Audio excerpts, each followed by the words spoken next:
Right.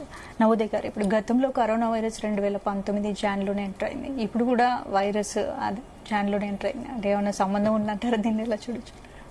మీరు ఏదైతే virus detect అయిందో అని చెప్తున్నారో బెంగళూరులో, పిల్లల ఏజ్ చూసుకుంటే చాలా చిన్న పిల్లలు, వీళ్ళకి ట్రావెల్ హిస్టరీ లేదు. సో ఈ వైరస్ చైనాకి వెళ్ళి వచ్చింది అనేది కాదు, అది ఆల్రెడీ సర్క్యులేషన్లో ఉంది. మనం ఇక్కడ గమనించాల్సింది ఏంటి అంటే, ఇంతకుముందు సార్ చెప్పినట్టుగా వైరస్ ఒక మనిషి నుంచి ఇంకో మనిషికి ట్రాన్స్ఫర్ అయ్యే క్రమంలో దానిలో వచ్చే మ్యుటేషన్ గనక తీవ్ర పరిణామాలు తీసుకొచ్చే విధంగా వైరస్ ని తయారు చేస్తేనే అది ఇబ్బందికరం. ఇప్పుడు మనకున్న నాలెడ్జ్ వరకు వైరస్ ఏదైతే మెటానిమో వైరస్ అని అంటున్నామో వాటి యొక్క తీవ్రత కేవలం ఇమ్యూనిటీ తక్కువ ఉన్న వాళ్ళకి హాస్పిటలైజేషన్ వరకే తీసుకొస్తుంది.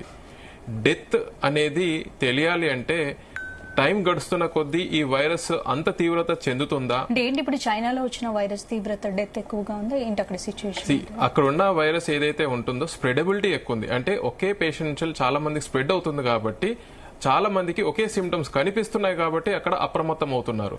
అదే విధంగా ఈ వైరస్ ఆల్రెడీ సర్క్యులేషన్ లో ఉంది కాబట్టి సీజనల్ రూపంలో ఈ వైరస్ ఎక్కువ మందికి స్ప్రెడ్ అవుతే మనం ఒకేసారి చాలా మంది పేషెంట్స్ ఓపీడీకి వాకిన్ చేస్తారు కాబట్టి చూస్తున్నాం. కాకపోతే అది క్రమక్రమంగా మ్యుటేషన్ చెంది ఒకవేళ సివియరిటీ స్టేజ్ సివియర్ మ్యుటేషన్ గా పరిణామం చెందితే అప్పుడు సివియారిటీ వస్తుంది. ఇది టైం గడిస్తేనే తెలుస్తుంది దాని యొక్క తీవ్రత.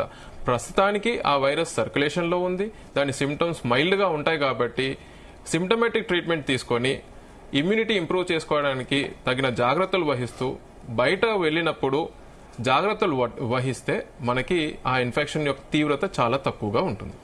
అంటే ఇప్పటి నుంచి సీరియస్ గా తీసుకొని మాస్క్ పెట్టుకుని ప్రికాషన్స్ స్టార్ట్ చేయాలి. కోవిడ్ లో మాస్క్ తెలుగు రాష్ట్రాల్లో ఇప్పటి వరకు నాకు తెలిసి ఎంటర్ అవ్వలేదు అనుకో. కోవిడ్ లో మాస్క్ ఇంపార్టెన్స్ ఎందుకు వచ్చిందంటే ఆ వైరస్ చాలా చాలా చిన్న సైజ్ది. సో ఆ మాస్క్ అనేది పర్టికులర్ గా N95 మాస్క్ అని విన్నాం. ఈ వైరస్ అంత చిన్న వైరస్ కాదు. సో నార్మల్ మాస్క్ పెట్టుకొని హ్యాండ్ హైజీన్, ఇప్పటికీ మనకి తెలిసిన డూస్ అండ్ డోంట్స్ ఏవైతే ఆల్రెడీ కోవిడ్ కి పాటిస్తున్నామో అలాంటివి చేస్తే సిమ్టమ్స్ రావు, వైరస్ యొక్క ఇన్ఫెక్షన్ బారిన పడకుండా కూడా ఉంటాం. ఎవరైతే దీన్ని అశ్రద్ధ చేసి బార్డర్ క్రాస్ చేస్తారో ఇన్ఫెక్షన్ వచ్చేస్తుంది. రైట్. వరుణ్ రాజ్ గారు, ఇప్పుడు కరోనా వైరస్ కి HMPVకి ఏమైనా పోలికలు ఉన్నాయనుకుంటారు? దగ్గర పోలికలు ఉంటాయి. ప్రతి వైరస్ కి if you take the virology, వాటి క్లాసిఫికేషన్స్ లో ఒక మైన్యూట్ పాయింట్స్ తోటి చాలా చేంజెస్ ఉంటాయి. ఈవెన్ ద మ్యూటేషన్, ఇంతకుముందు మీకు చెప్పినట్టుగా ఒక మ్యాథమెటికల్ కాంబినేషన్స్ లో ఈ మ్యూటేషన్ జరుగుతూ ఉంటాయి అనమాట, డిఫరెంట్ కాంబినేషన్స్ లో. సో ఇది సార్ చెప్పినట్టుగా it is a little bigger virus.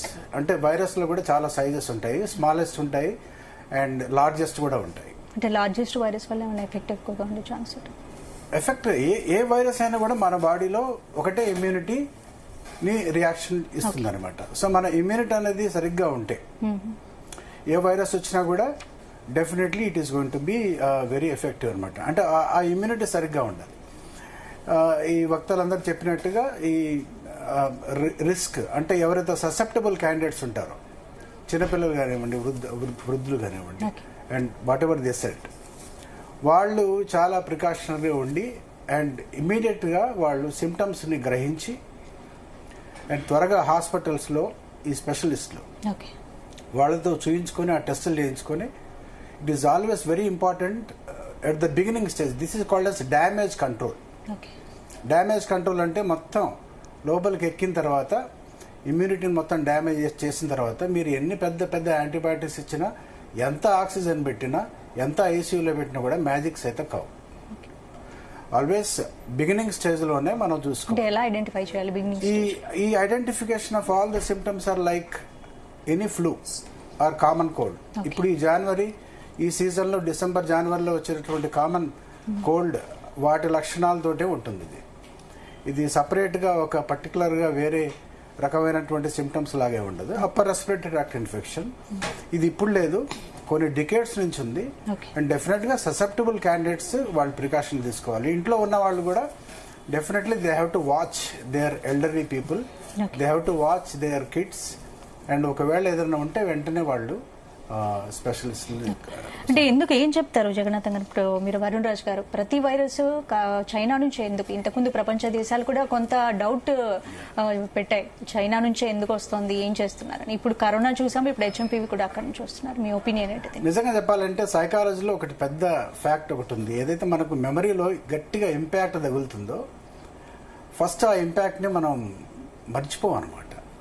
So China అనేది ఒక particular system wear the information చాలా గుట్టుగా ఉంటారు. వాళ్ళ లాంగ్వేజ్ కానీ వాళ్ళ మొబైల్స్ అన్నింటిలో కూడా వాళ్ళు చైనా లాంగ్వేజే వాడతారు.